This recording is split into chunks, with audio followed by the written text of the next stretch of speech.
इस वीडियो में हम लोग देखेंगे इम्पोर्टेंट ऑब्जेक्टिव क्वेश्चंस, ठीक है। जो हमारा इंग्लिश है ना, इंग्लिश के पूरे बुक के इम्पोर्टेंट ऑब्जेक्टिव क्वेश्चन देखेंगे जो बोर्ड एग्जाम में 100% आएगा। और ये ऑब्जेक्टिव क्वेश्चंस आपको तैयार ही कर लेने हैं क्योंकि ये क्लास 10 इंग्लिश का सबसे ज्यादा इम्पोर्टेंट ऑब्जेक्टिव क्वेश्चन है। बहुत सारे स्टूडेंट कमेंट कर रहे थे सर इंग्लिश का ऑब्जेक्टिव बताइए जो बोर्ड एग्जाम के लिए सबसे ज्यादा इम्पोर्टेंट है। तो इसमें हम लोग grammar and prose, poetry and supplementary सारे का इम्पोर्टेंट ऑब्जेक्टिव क्वेश्चन देखेंगे। मतलब इससे बाहर आपके ऑब्जेक्टिव आएंगे ही नहीं। तो इस वीडियो को ज्यादा से ज्यादा लाइक करना, शेयर करना, अगर चैनल पर नया तो सब्सक्राइब भी कर लेना। देखो सबसे पहले हम लोग ग्रामर के जो ऑब्जेक्टिव है वो देखेंगे, जो ग्रामर के हमारे इम्पोर्टेंट ऑब्जेक्टिव है।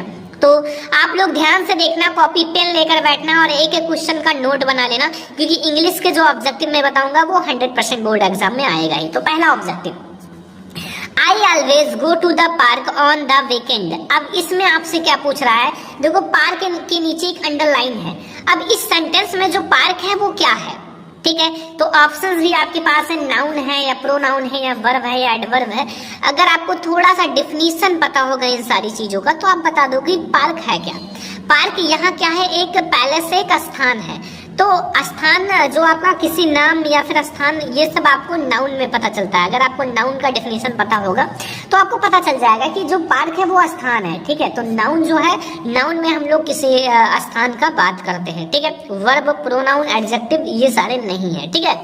तो ये आप लोगों को समझ में आ गया।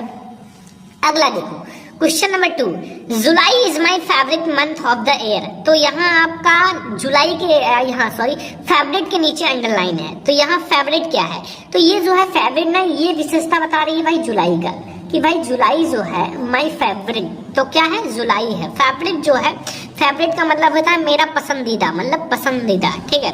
तो यहाँ एडजेक्टिव है या वर्ब है या नाउन है या एडवर्ब है। तो देखो जो फेवरेट है वो जुलाई की विशेषता बता रही है। तो ये हमारा एक एडजेक्टिव है। क्या है, एडजेक्टिव।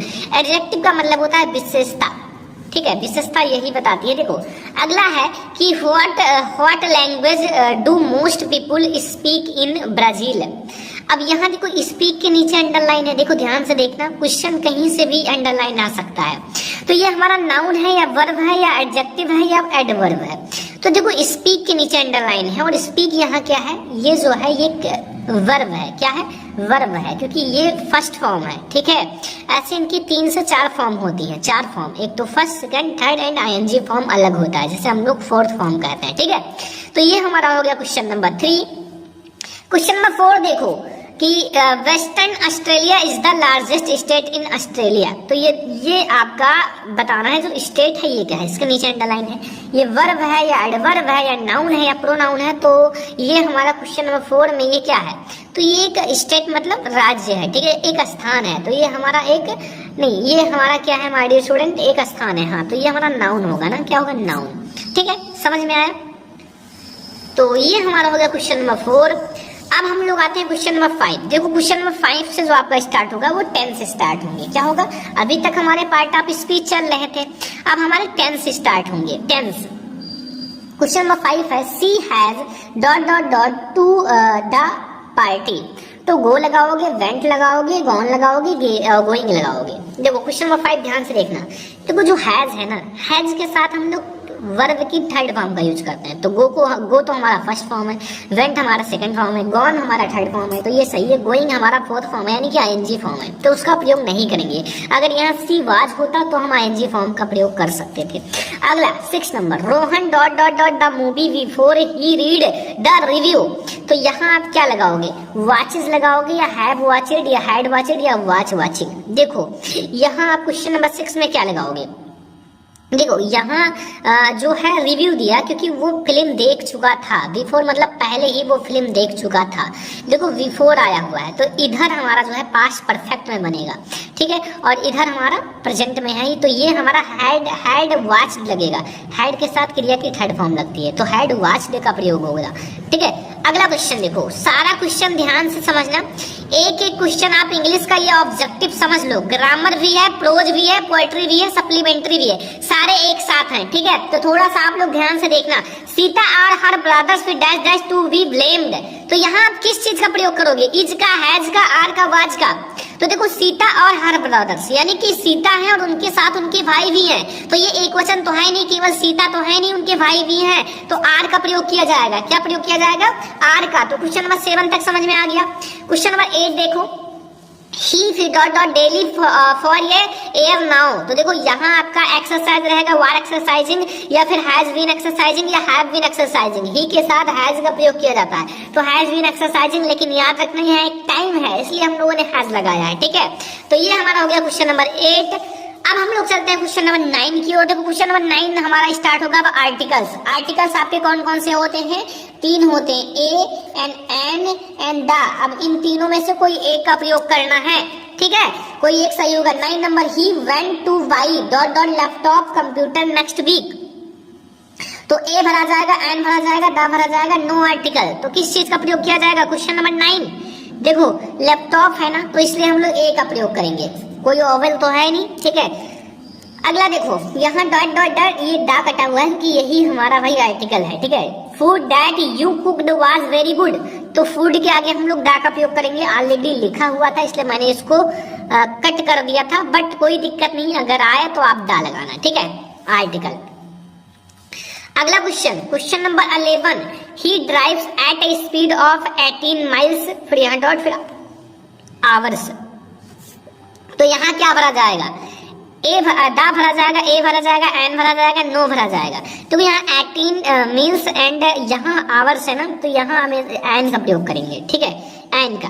तो ये हमारा हो गया क्वेश्चन नंबर 11। देखो इसको हावर्स लिखा रहता है लेकिन आवर्स पढ़ा जाता है, एच इसमें साइलेंट होता है, इसलिए ओ जो है वो आपका ओवेल हो जाता है, इसलिए ए ई आई वो यू के साथ हमेशा एन का प्रयोग किया जाता है, ठीक है। 5 आप वर्ड से देखो, ए ई आई ओ यू, ठीक है, इसके साथ हमेशा एन का प्रयोग किया जाता है। अगला लेट्स गो टू, फिर यहाँ आपका डैश डैश बीच। तो यहाँ एन, ए, दा या नो आर्टिकल। क्वेश्चन नंबर 12, तो इसके साथ हम लोग ए का प्रयोग करेंगे, ठीक है। Question number 13, dash dash dash president of the United State will be visiting Australia next week.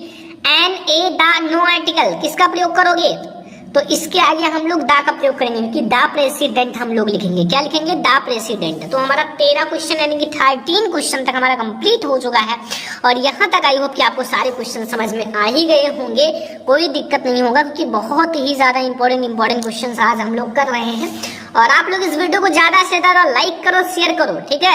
Channel पर नया तो सब्सक्राइब कर लो, क्योंकि इस पे आप लोगों को हर एक सब्जेक्ट की तैयारी कराई जाएगी बहुत ही अच्छे से। देखो ऑब्जेक्टिव भी पढ़ाया जाएगा, लॉन्ग भी, शॉर्ट भी, सारी चीजें पढ़ाई जाएंगी, तो आप लोग टेंशन मत लेना, आप लोगों को अच्छे से केवल तैयारी करना है, ठीक है। लिखा हुआ डू, फिर स्लेस है, नॉट स्लेस, time waste, previous and your. तो इसको आपको रीऑरेंज करना है, रीऑरेंज का मतलब इसको व्यवस्थित करना है। Do your previous time not waste, do not waste your previous time, time waste, do not waste your previous time. C वाला सही है, do not waste your previous time. अपना जो ये मतलब एक प्रीवियस टाइम है, बहुत ही महत्वपूर्ण जो टाइम है, उसको मत वेस्ट करो फालतू में, ठीक है, क्योंकि टाइम दोबारा लौट कर नहीं आएगा। देखो find the misfield words, annex या एनिवर्सरी या एनिमेट या फिर एनिमोस्टली। तो यहाँ हमारा 15 में जो है जो एनिवर्सरी वो गलत है, मतलब यहाँ मिसफिल्ड है, ये वाला सही हो जाएगा इस क्वेश्चन के answer. Which words is completely spelled, definition, exercise, attendance या डिवीजन। तो डिवीजन हमारा हो जाएगा यहाँ मिसफिल्ड। तो ये हमारा हो गया करेक्ट स्पेलिंग में से हमारे क्वेश्चंस। तो यहाँ से 16 क्वेश्चंस हम लोगों ने पढ़ लिया है, मतलब 16 क्वेश्चंस हम लोगों ने पढ़ा है, और ये सारे अभी तक हमारे ग्रामर के क्वेश्चन है, ठीक है, मतलब जो हमारे ग्रामर से आते हैं, जो भी आए, पार्ट ऑफ स्पीच, टेंस से, सेंटेंस से, रीऑर्डर से, सारी चीजें हम लोगों ने पढ़ा। अभी और भी हैं, डोंट वरी, अभी हमारे ग्रामर के और भी हैं। देखो 17 नंबर क्वेश्चन ध्यान से देखना, लिखा हुआ the young boy ran away, identify the adjective. इसमें आपको एडजेक्टिव बताना है इस टेंस में कि the young boy ran away. देखो यहाँ आइडेंटिफाई द एडजेक्टिव, आपको एडजेक्टिव जो विशेषता बता रही है उसको आइडेंटिफाई करना है। तो बॉय की विशेषता यहाँ क्या है कि बॉय जो है वो यंग है, ठीक है, यंग है। तो यहाँ जो होगा वो उसकी विशेषता यंग होगा, तो ये हमारा करेक्ट हो जाएगा। तो दा तो होगा नहीं क्योंकि दा तो एक आर्टिकल है, रैन होगा नहीं क्योंकि रैन तो एक वर्ब है, यंग जो हो जाएगा वो सही हो जाएगा, ठीक है। तो यंग जो है वो हमारा एक एडजेक्टिव है और ये हमारी विशेषता बता रही है। अगला क्वेश्चन, चूज द प्रीपोजिशन, आपको प्रीपोजिशन चूज करना है। व्हाट इज इट टाइम फिर dash dash your watch, in, at, on या बाई। क्या होगा क्वेश्चन नंबर 18, तो इसका हमारा हो जाएगा वाई, यहाँ आपका वाई भरा जाएगा, ठीक है, टाइम वाई, योर वॉच। अगला 19 number, my friend is a hard working man, identify the verb. My friend, मेरा जो फ्रेंड है, is a hard working man. तो यहाँ आपको भैया क्या चूज करना है, हमें चूज करना है कि इसमें हमारा वर्ब क्या है। तो इसमें जो हमारा वर्ब है वो इज है, क्या है, इज, ठीक है, इज है। अगला क्वेश्चन देखो, क्वेश्चन नंबर 20, सी फिर dash dash to the market with her cousins. Had कौन लगाओगे या विल कौन गो लगाओगे या वेंट लगाओगे या ऑल। तो यहाँ हमारा देखो सी है, फिर विल गो जाऊंगा, वेंट गया, हैड गॉन चुका था, तो सारा सही हो जाएगा, कोई दिक्कत नहीं, सारा आप लगा सकते हो, कोई सा भी कोई दिक्कत नहीं है, ठीक है, ऑल करेक्ट हो जाएगा। तो ये 20 ऑब्जेक्टिव हमारे हो गए अभी तक, किसके जानते हो, ग्रामर के। ग्रामर के सारे अभी तक 20 ऑब्जेक्टिव थे। अब ये हमारे जो स्टार्ट होंगे वो होंगे प्रोज से, किससे, अब जो हमारे ऑब्जेक्टिव स्टार्ट होंगे वो प्रोज से स्टार्ट होंगे, मतलब जो आपके प्रोज होते हैं, प्रोज वाले चैप्टर्स, ठीक है। तो थोड़ा सा ध्यान से देखना क्योंकि ये ऑब्जेक्टिव आपको तैयार, देखो जितना बता रहा हूँ तैयार कर लो, फिर आपको इंग्लिश का जो ऑब्जेक्टिव का टेंशन खत्म हो जाएगा। ये सारे बहुत ज्यादा इंपॉर्टेंट है। देखो, what Lencho expect in reply to his letter is. Lencho जो था वो क्या एक्सपेक्ट कर रहा था अपने रिप्लाई में, मतलब अपने लेटर में वो क्या चाहता था, क्या लिख रहा था। 100 एंस उसको चाहता था, या 75 पीसेज या 100 पीसेज या 100 पैसे, तो उसको जो चाहिए थे वो 100 पीसेज चाहिए थे, ठीक है। वो इसको एक्सेप्ट कर रहा था कि मुझे इतने चाहिए, क्योंकि हमें दोबारा फसल को लगाना भी है और फसल जब तक आ ना जाए तब तक हमें जीवित भी रहना है उसमें, उस पैसों से, तो इसलिए। 22 नंबर क्वेश्चन देखो, Lencho asked God to send the remaining money because he was to visit seeds, नहीं ये तो गलत है, was to buy food for the family. देखो केवल फूड ही की जरूरत नहीं थी, नीडेड इट द मोस्ट, उससे बहुत ज्यादा जरूरत थी इसलिए वो मांग रहा था, ठीक है। क्यों, क्योंकि उससे केवल फूड की जरूरत नहीं थी फैमिली को, बल्कि उसके पास दोबारा फसल को लगाने के भी पैसे नहीं थे, तो इसलिए नीडेड इट द मोस्ट ये बहुत ज्यादा इंपॉर्टेंट था, केवल एक वर्ग के लिए नहीं, उनके सारे वर्ग के लिए ये पैसे इंपॉर्टेंट है, ठीक है। अगला, द पोस्ट मास्टर वाज ये एमीबल फेलो, तो कैसा एमीबल फेलो था, रूडी था, मतलब रूड मतलब बहुत ज्यादा रूडी जो होती नहीं, लेजी था नहीं, फ्रेंडली था नहीं, एक फैटी था। फैट का मतलब होता है एक मोटा ताजा था, ठीक है, मोटा ताजा था, मतलब वो जो पोस्ट मास्टर था बहुत ज्यादा मोटा था। अगला 24 number question, the author's age at the time of the immigration was. Immigration के समय जो ऑथर की एज थी, जो उसका उम्र था वो कितना था, 18 ईयर, 75 ईयर, 79 ईयर या 70 ईयर। तो इमिग्रेशन के समय जो इनका जो मतलब एज था वो 80 साल का था, 18 ईयर 80 साल, ठीक है, समझ में आया 24 नंबर क्वेश्चन तक। तो बहुत ही ज्यादा इंपॉर्टेंट क्वेश्चन आज मैं करा रहा हूँ, अगर आप कंप्लीट कर लोगे ना तो यार आपका जो ऑब्जेक्टिव हो खत्म हो जाएगा, कोई नहीं रोक पाएगा आपको ऑब्जेक्टिव में फुल मार्क्स लाने से। अगला क्वेश्चन देखो 25 number, the immigration was talking palace in, जो इमिग्रेशन हुआ था वो किस स्थान पर हुआ था, the capital buildings, the government buildings in Pretoria या the lovely stand stones amphitheatre या फिर हमारा द एमिथ्रेट, नहीं हमारा इसमें हुआ था सी वाला, द लवली स्टैंड स्टोन्स एमिथ्रेट्स, ठीक है। तो हमारा सी वाला ऑप्शन सही है, जो कि क्वेश्चन नंबर 25 का सी वाला ऑप्शन बिल्कुल सही है। Question number 26, Nelson Mandela become the first black of South Africa, क्या बनी थी पहली जो ब्लैक मतलब ब्लैक मैन बनी थी, क्या बनी थी जो नेल्सन मंडेला, एक प्राइम मिनिस्टर या वाइस प्रेसिडेंट या प्रेसिडेंट या मिनिस्टर। देखो जो मतलब साउथ अफ्रीका में बनी थी वो बनी थी प्रेसिडेंट, एक राष्ट्रपति, सबसे बड़ा पद आसान बात नहीं है, ठीक है, बहुत मेहनत करी थी, बहुत ज्यादा मेहनत करना पड़ता है अगर, तो ये प्रेसिडेंट बनी थी। अगला 27 number, the young seagull was alone his ledge because he had no family of own, उसके पास कोई फैमिली नहीं था, गलत है। ही हैड नॉट मेडिसिन, नहीं, उसने कोई घोंसला नहीं बनाया था, नहीं, गलत है। His parents brothers and sister had flown away expect him he was afraid to fly, ये सही है कि उसके जो माता पिता और उनके जो भाई थे वो उड़ गए थे, और तो इसको डर भी लग रहा था उड़ने से, ठीक है, तो बस हो गया, और क्या, सी वाला ऑप्शन सही है। अगला देखो 28 number, before his first flight the young seagull was very nervous, नहीं नर्वस नहीं था, हैप्पी नहीं था यार, एक्सपेक्टेड नहीं, वो डर रहा था। डरना का मतलब है फ्लाइट, जैसे फर्स्ट टाइम कुछ भी करो लाइफ में, कुछ भी करते हो, मान लो आप पहली टाइम आप क्या चलाते हो, साइकिल चलाते हो, तो कहीं ना कहीं आपको डर तो लगता ही है ना कि कहीं आप गिर जाएंगे, घोड़ा हाथ टूट जाएगा तो फिर प्रॉब्लम होगा।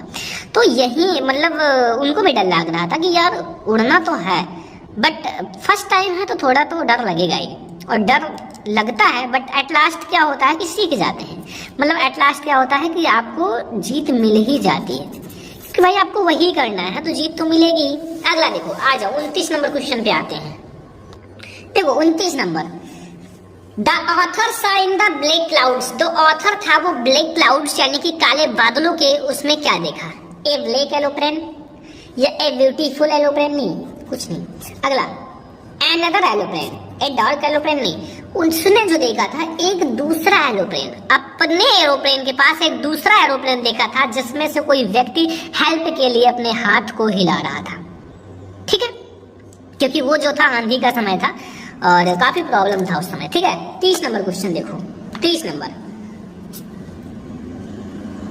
The narrator was greatly when he saw another aeroplane in the storm, वो शॉक्ड हो गया, नहीं, रिलाइज्ड या फिर देखो ये वाला सही, बी वाला ऑप्शन, ठीक है, रिलाइज्ड। अगला क्वेश्चन 31 नंबर, एनी, जो एनीज मदर थी, जो एनी की माता थी, ठीक है, mother, Annie's mother also had the habit of, जो एनी की माता की हैबिट थी वही एनी की भी हैबिट थी, तो एनी की माता की हैबिट क्या थी, ठीक है, मेडिटेशन था या ब्रोडिंग था या थिंकिंग था या टॉकिंग था, तो टॉकिंग था, मच, बहुत ज्यादा बात करने का, बहुत ज्यादा बातों नहीं थी, बात बहुत ज्यादा करती थी, ऐसे एनी भी बहुत ज्यादा क्लासरूम में बात करती थी, सो उन्हें निबंध दिया गया था लिखने के लिए चैटर बॉक्स पर, ठीक है, मिस्टर किसिंग जो एक टीचर थे उन्होंने दिया था, ठीक है, शायद पता होगा, चैप्टर तो पढ़े ही होंगे। Annie would allow one to read her diary when, तो उसको क्या पता चला जब उसकी डायरी को पढ़ा कि she would have a real friend, ठीक है, she would have a real friend, ठीक है। तो ये हो गया बच्चों 32 नंबर क्वेश्चन, ठीक है, मतलब 32 नंबर क्वेश्चन तक आपको समझ में आ गया होगा बहुत ही अच्छे से। अब 33 नंबर क्वेश्चन हम लोग यहाँ से देखते हैं। देखो 33 नंबर क्वेश्चन, यहाँ she named her diary Kitty as, Kitty उसके लिए क्या था, सी लव्ड द नेम, या she had always wanted a kitty, या her diary was a her friend, उसकी डायरी जो थी वो उसकी फ्रेंड थी, क्योंकि उसके पास और कोई रियल फ्रेंड नहीं था, वो जो डायरी था वो उसका फ्रेंड था, ठीक है। तो ये हो गया हमारा 34 नंबर क्वेश्चन। अब हम लोग देखते हैं, नहीं 34 नंबर अब देखते हैं। The baker delivered the surf to the off household, तो एक सर्वेंट की तरह डिलीवर करता था, एक सर्वेंट की तरह घर घर में डिलीवर करता था, बेकर्स जो थे ब्रेड बनाने वाले। अगला Coorg is known with another name which is, जो कुर्ग था उसको और किस नाम से जाना जाता था, कोडागू से या कुर्गिस्तान से या कुर्दिश से या फिर पीच ऑफ हीवन से। तो जो कुर्ग था, ये जो नाम है कुर्ग, इसको और एक नाम से जाना था कोडागू से, ठीक है, कोडागू। अगला question, the author told his friend of his wish to have ये pet animals, by him another pet author, या गेट ए पेट, या हैव ये ऑथर एज ए पेट। तो इसका होगा have an author as a pet, ठीक है। तो ये हो गया हमारा 36 नंबर क्वेश्चन। अब हम लोग आते हैं 37 नंबर क्वेश्चन पर, ठीक है। अभी हमारा प्रोज का ही चल रहा है, ध्यान रखना। ए फॉर्चून टू बल्ली वाज, बल्ली को मतलब पहला मनी या 30 पैसे या 50 पैसे या 45 मिनट्स, तो 45 मिनट्स इंपॉर्टेंट है, ठीक है। अब देखो अगला 38 नंबर क्वेश्चन, बल्ली क्लेप्ड हर हैंड विद जॉय। बल्ली ने अपने हैंड को क्लेप मतलब ताली क्यों बजाई विद जॉय, आनंद के साथ। Seeing a cow running in the front of the bus, उन्होंने देखा था कि एक गाय जो है वो बस के सामने से दौड़ती हुई जा रही थी, तो उसको मजा आया था क्योंकि वो बस में बैठी हुई थी, छोटी बच्ची थी। ठीक है, अगला 39 नंबर, the girl Ballima was called for short. जो बल्लीमाई थी, बल्लीमाई का जो शॉर्ट नेम क्या था, ऊषा था या अम्मा था या कुट्टी था, नहीं बल्ली था। ठीक है, उसका आगे का काट के बल्ली बना दिया गया था। देखो आगे बल्लीमाई है तो आगे का जो बल्ली वाला शब्द ले लिया गया था। ठीक है, अगला 40 नंबर, Buddha later compare life the model to, देखो earthen vessel made by the potter, यानी कि ये हो गया हमारा 40 क्वेश्चन। ठीक है, तो ये 40 क्वेश्चंस आपको समझ में आ गए होंगे बहुत ही अच्छे से, क्योंकि ये आपके 20 तो आपके किसके हैं, ग्रामर के, और 20 ये हमारे प्रोज के हैं। अब देखो पोएट्री में आपके है नहीं, पोएट्री में तो आपका स्टेंजा आता है, इसलिए हम लोग देखते हैं सप्लीमेंट्री के क्वेश्चन। देखो सप्लीमेंट्री में आ जाओ, जो इंपॉर्टेंट क्वेश्चन है। देखो 41 से, मिस्टर पंपरी वाज, मिस्टर पंपरी एक कौन थे या कौन थी, एक पुअर लेडी थी, एक गरीब लेडी थी या एक सेल्फिश लेडी थी, या फिर एक रिच लेडी थी। कैसी थी, एक रिच लेडी थी। क्या थी, एक ये रिच लेडी थी ना, जेंटल लेडी, एक रिच लेडी थी। ठीक है, जो मिस्टर पंपरी एक अमीर लेडी थी। ठीक है, अगला question 42, at the cleaning the doctor gave tricky, tricky को क्या कहा करने के लिए, फ्रूट्स एंड वेजिटेबल्स या injection, no food for 2 days या चॉकलेट्स, तो नो फूड्स फॉर 2 days, 2 दिन के लिए खाना पीना बंद। ठीक है, तो ये हो गया हमारा 42 नंबर क्वेश्चन। 43 आ जाओ, हु वाज मिस्टर पंपरी, तो द मैड या द केयरटेकर या द नर्स या द मिस्ट्रीज, तो द मिस्ट्रीज। ठीक है, 44 number question, who was thief in the story, the thief story, जो थीफ्स स्टोरी है, ठीक है, चोर की कहानी के जो थीफ्स थे वो कौन थे, हरि सिंह थे, अनिल थे, मंगल पांडे थे या सुरेश थे, तो इसके जो थे वो हरि सिंह थे, हरि सिंह। ठीक है, ऑप्शन नंबर ए सही है। 45 नंबर क्वेश्चन है, Hari Singh did not know how to cook but told he could cook because he wanted, वो चाहते थे वर्क एंड फूड, जो वो क्या चाहते थे, ही वांटेड, वो चाहते थे वर्क, काम, और फूड, और खाना। ठीक है, बस हो गया। तो ये हमारा कितना हो गया बच्चों, 45 नंबर क्वेश्चन में। अब हम लोग आते हैं 46 नंबर क्वेश्चन की ओर। देखो 46 नंबर क्वेश्चन, देखो Richard E bright was, Richard E bright कौन थे, एन एक्टर, एक एक्टर थे, या एक सिंगर या एक इंजीनियर या एक साइंटिस्ट, तो एक साइंटिस्ट थे। ठीक है, एक साइंटिस्ट है। ठीक है, 47 नंबर क्वेश्चन है, the writer of the lesson the making of scientist is, the making of scientist के राइटर कौन थे, देखो रॉबर्ट डब्ल्यू पीटरसन, कौन थे, हाँ यही थे, रॉबर्ट डब्ल्यू पीटरसन, आप देख लेना बुक में, बिल्कुल सही है। रामलाल एल्डर डॉटर वाज, जो रामलाल थे, रामलाल की जो एल्डर डॉटर थी वो कौन थी। ठीक है, राधा थी या रेखा थी या सुलेखा थी या कमला थी, तो 48 नंबर क्वेश्चन का क्या होगा, तो जो मतलब एल्डर डॉटर थी वो राधा थी, कौन थी, राधा। अगला, रामलाल हैड, रामलाल के कितने लड़के और लड़कियां थी, पुत्र एंड पुत्री, 2 sons and 1 daughter या 1 daughter and 2 sons या 1 sons and 2 daughters या 3 sons 3 बच्चे और 4 daughters 4 लड़कियां, तो ये सही है। देखो 3 sons यानी कि 4 लड़के थे, 3 लड़कियां थी, 3 sons मतलब 4 लड़के एंड 4 daughters यानी कि 4 लड़कियां थी। Ramlal Elder daughter was, same है ना, सेम ही क्वेश्चन है, राधा ये वाला सेम ही है ना, एल्डर डॉटर तो राधा ही है, कोई दिक्कत नहीं। तो देखो हम लोगों ने इस वीडियो में देखा कि 50 ऑब्जेक्टिव क्वेश्चन, देखो ध्यान से समझना, 50 ऑब्जेक्टिव क्वेश्चन, और हाँ वो क्वेश्चन नहीं देखा है जो बोर्ड एग्जाम में ना आए, वो क्वेश्चन देखा है जो आपके बोर्ड एग्जाम में 100% आए।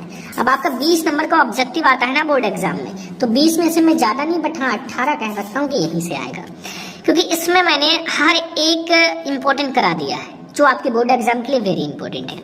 और अगर आपने ये पढ़ लिया तो खत्म है आपका जो ऑब्जेक्टिव क्वेश्चन। ठीक है, तो ये ऑब्जेक्टिव हो गया है। वैसे हम लोग लॉन्ग शॉर्ट हर एक की वीडियो लाएंगे, बट इस वीडियो को ज्यादा से ज्यादा लाइक करना, शेयर करना, अगर चैनल पर ना तो सब्सक्राइब भी करना। ठीक है, हम लोग ऐसे ही और वीडियो लाएंगे। तो चलो फिर मिलते हैं नेक्स्ट इंपॉर्टेंट वीडियो में, तब तक के लिए जय हिंद।